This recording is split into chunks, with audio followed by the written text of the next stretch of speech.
Pane chitiko chinoitika avo muguta reHarare zvamunoziva kuti vanhu vese vakanzwa tsitsi vachiona vakomana vekuMbare avo vachiluza mathousands emadollars, vachiluza matons avo emagrains nezvirimwa zvavaitengesa nekuda kwemoto wakaparadzira musika.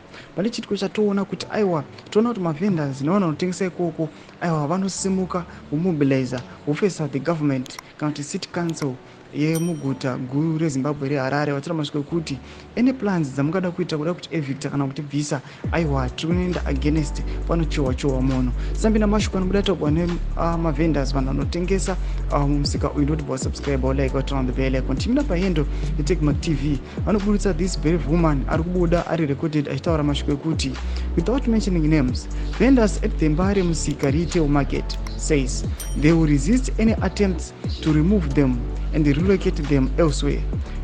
They say pachachohwa muno if anyone dares to remove them. Tikuona kuti aiwa vasimuka vakamobilizana zvamuri kuona kuti mukadzi uyu paanga achitaura munoona vamwe vanenge vachikutsira vachiti aiwa hatitomboudi kana kunzwa ene nawo kana ene announcement ikatogwa necity council ichitaura mashoko kuti since pakabhenewa pakatsva they want to relocate them vachivaisa kune imwe location. Vari kuya vachizviramba vachiti aiwa tingatozvivakira zvedu mastructures edu.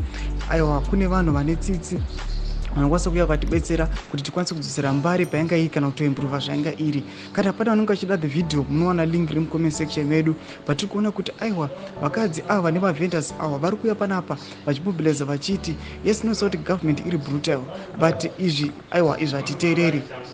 They are resisting any form of eviction. Vachiti panapa ndo pakati kuudza ndo pakati chembedza. Tudze mafungiro enyu moti kudi pamusoro pechitiko ichi. Tona vanhu vachimobiliza vachienda against the council. Pinda mucomment section medu, subscribe or like, turn on the bell icon.